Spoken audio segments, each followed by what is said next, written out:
ఉమ్మడి వరంగల్ జిల్లా వ్యాప్తంగా కొనసాగుతున్న మున్సిపల్ చైర్మన్ వైస్ చైర్మన్ ఎన్నికపై రెండు మున్సిపాలిటీలలో ఉత్కంఠ వాతావరణం ఎలా ఉంది? అధికార పార్టీ ప్రతిపక్ష పార్టీకి చెందిన సమాన అభ్యర్థులు కౌన్సిల్ గా గెలుపొందడంతో చైర్మన్ పీఠాన్ని ఎవరు వరిస్తారో తెలియని పరిస్థితులు కనిపిస్తున్నాయి. ఈ నేపథ్యంలో Thorrur municipality chairman vice chairman ఎన్నికల్లో భాగంగా ఎలాంటి అవాంఛనీయ సంఘటనలు జరగకుండా పోలీసులు కవాతు నిర్వహించారు. ఈ కవాతులో మహబూబాబాద్ జిల్లా ఎస్పీ డాక్టర్ సవరీష్ పాల్గొన్నారు. తొర్రూరు పట్టణ ప్రజలకు పోలీస్ శాఖ వారి విజ్ఞప్తి. తొర్రూరు పట్టణ ప్రజలకు తెలియచేయనిది ఏమనగా, మున్సిపల్ చైర్మన్ మరియు వైస్ చైర్మన్ ఎన్నికల సందర్భంగా 17 ఫిబ్రవరి 2026 నాడు పట్టణమంతా 144 సెక్షన్ అమల్లో ఉంటుంది.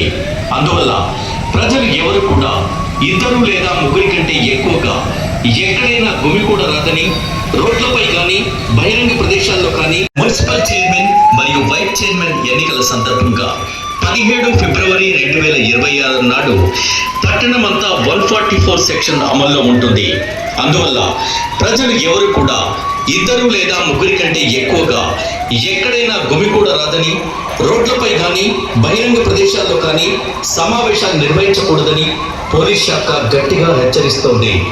ఈ ఆదేశాలను అతిక్రమించినట్లయితే చట్టరీత్యా కఠిన చర్యలు తీసుకోబడతాయని సూచిస్తున్నాం. కావున పట్టణ ప్రజలందరూ ఈ విషయాన్ని గమనించి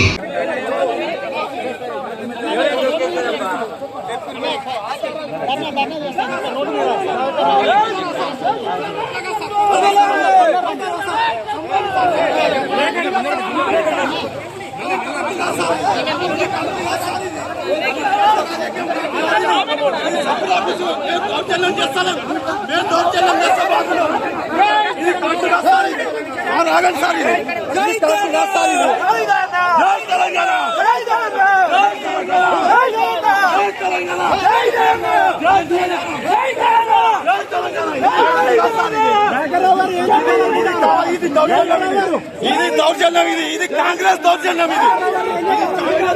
ఇది కావాలని